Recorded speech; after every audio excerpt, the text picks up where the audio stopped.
Welcome to Down East, Maine. This is the city of Eastport.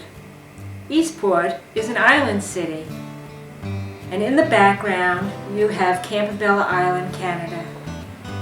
You're probably wondering what all this has to do with rag rugs. But somehow, rag rugs and Maine just seem to go together. Women made them to keep the floors warm in winter, especially here in Maine where the winters are really cold.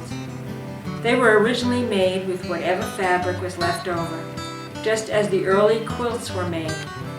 But I've changed all that by bringing these wonderful rugs to a whole new level with bold new color and 100% cotton fabric that can be washed and will please the eye.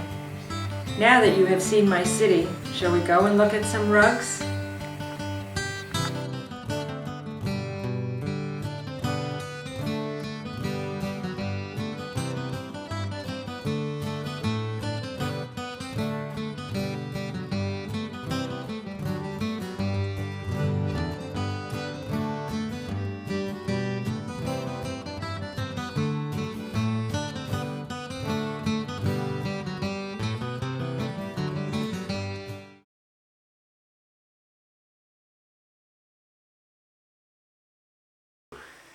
We start with a slip knot.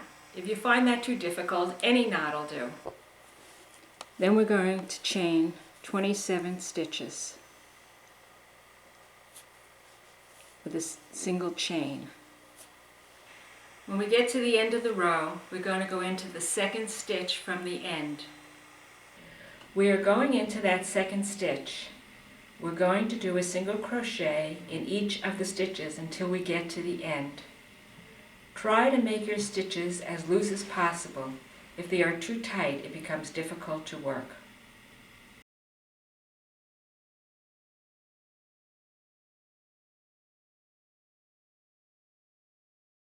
When we get to the end, we're going to have to turn the corner.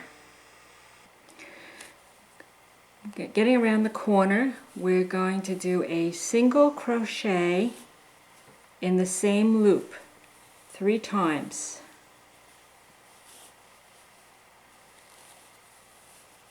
And that's going to get us around that corner nicely. We're going to work that single crochet to the end of the row, and then we're going to have to turn another corner. We're going to do this one a little different. Okay, we're going to put 2 single crochets on one side of the center.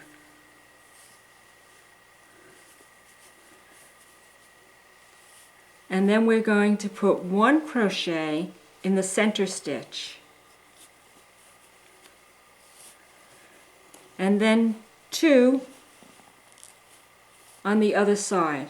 What you do to one side, you have to do to the other side to keep it balanced. And then that brings us around the corner again.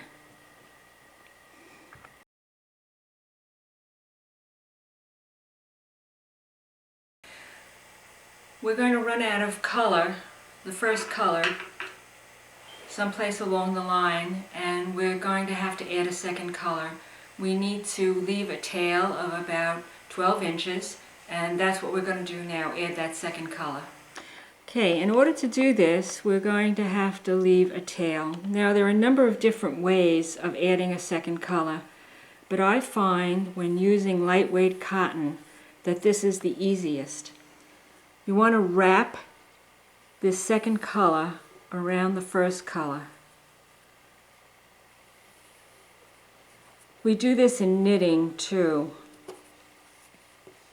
And then we're just going to work that tail right in.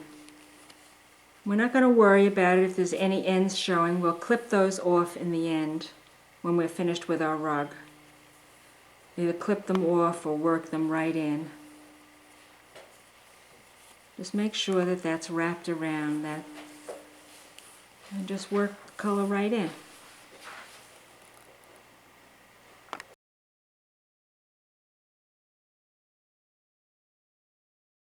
Two problems we run into with rugs: too many stitches or too few stitches. When we have a rug that has too few stitches, we need to increase the stitches around the outside. You never go beyond this point with your increases. You do your single crochets, you get to this point, and then you start to increase all the way around, even if you have to do it every other stitch. And you do that for a couple of rows or however many times you have to do it in order for your rug to lay flat. When you have a rug that has too many stitches, you start to have waves.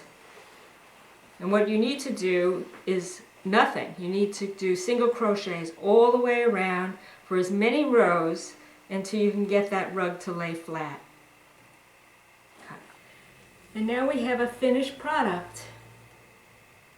Should we put it on the floor and see what it looks like?